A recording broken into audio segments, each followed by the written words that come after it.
Hello viewers, this video, the third part of conceptual framework, we are going to read the elements of financial statement. The elements of financial statement you would have studied from the earlier study. This is asset, liabilities, equity, income and expenses.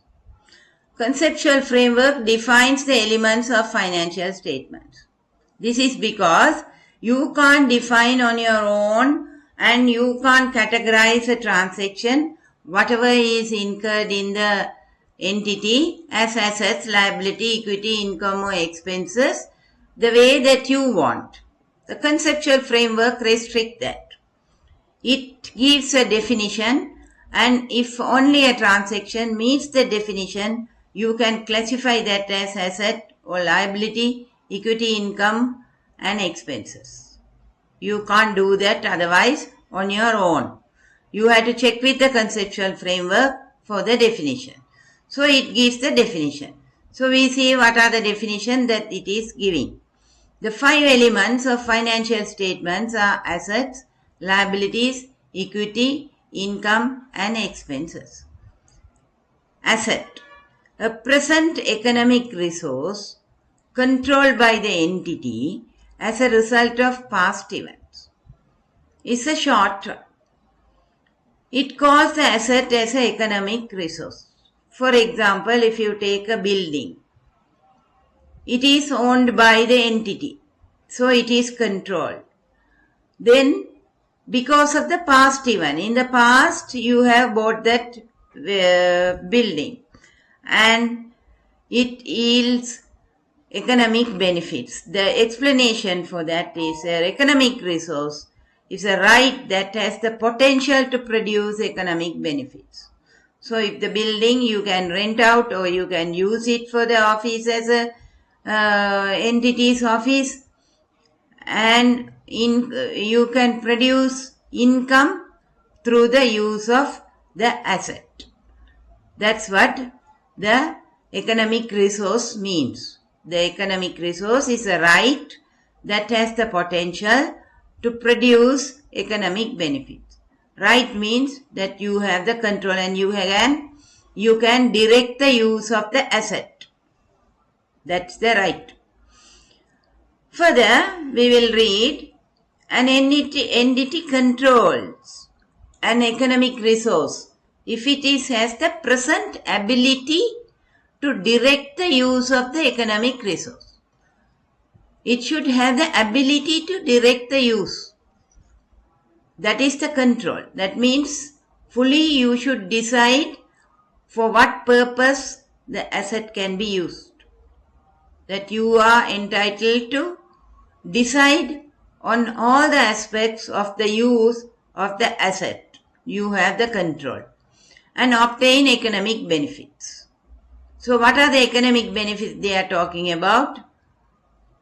Cash flows such as return on investment sources, exchange of goods such as by trading, selling goods, provision of services, reduction of avoidance of liabilities such as paying loans. So these are the economic benefits. Either it comes through a cash flow, direct cash flow as an income, a profit, exchange of goods, selling goods or provision of services, again you can make profit as your income or the sales as your income, reduction of avoidance of liability, reduction or avoidance of liabilities. That is, if you are paying back your loans or instead of a loan, you encourage the cash flow. If the cash flow is more, you need not to go back to a loan. So you avoid the loan. That's what conceptual framework define the asset as. Then we go on to liability. Liability, a present obligation of the entity to transfer an economic resource as a result of past events. A present obligation. Obligation means a promise that you have made which you don't have a practical ability to avoid. Once you make the promise, you have to perform that. That is an obligation. If you have promised to pay a loan through an agreement, through a lawyer, an agreement, then you have to pay the loan. But this obligation can be constructive obligation as well. It is divided into legal obligation or constructive obligation. Legal obligation, you have to go through the agreement, legal agreement. Constructive obligations means at a press conference or at a meeting, your entity management has promised to the employees that they will pay a bonus or they will do a salary increase, something like that. If they have promised, if they have given word, that is a constructive obligation. They have to be obliged to do that. So that is a constructive obligation. Whether it is a legal obligation or a constructive obligation, you have to perform that, the entity to transfer an economic resource. That means finally you have to pay it out as cash or another economic resource. You have to pay out another asset, something like that. The essential characteristic of a liability is that the entity has an obligation. The obligation is a duty or responsibility that the entity has no practical ability to avoid. You can't avoid. This is the definition given by the conceptual framework. The next is equity.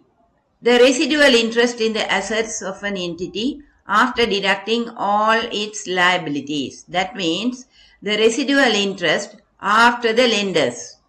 First you have the assets, then deduct all the liability to the other party, creditors, loan lenders, financial institution, anything, any liabilities. You deduct all the liabilities from the assets. And what is the balance assets? It belongs to the owners. So what belongs to the owners is the residue.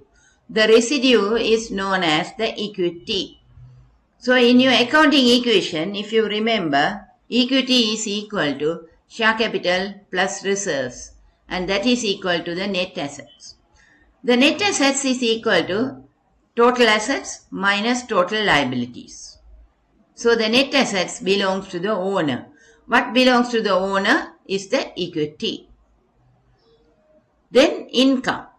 Income is defined through the balance sheet view rather than the profit and loss view. Income is increases in assets or decreases in liabilities that result in increases in equity. If you remember your accounting equation, when there is a transaction, we increase the asset, we decrease the liability, and we increase the equity. So that is the income. If there is an income, it increases the asset or decreases the liabilities. That will result in the increase in equity. If the equity is increased, that is an income. This is how it is defined. Then further they say, other than those relating to contribution from equity participants. Because the equity can increase if there is additional capital. And it can decrease if there is a drawing or a dividend. So that is not taken in for the definition of income.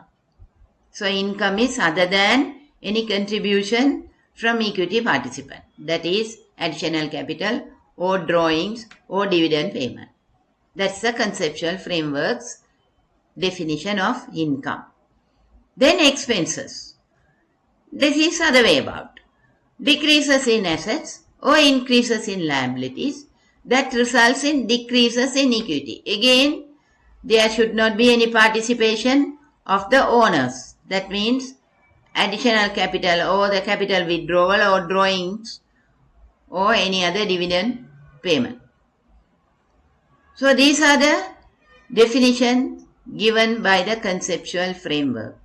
The conceptual framework describes financial reporting as providing information about financial position, that is the balance sheet, and changes in financial position. Changes in financial position, how it happens? Through the performance.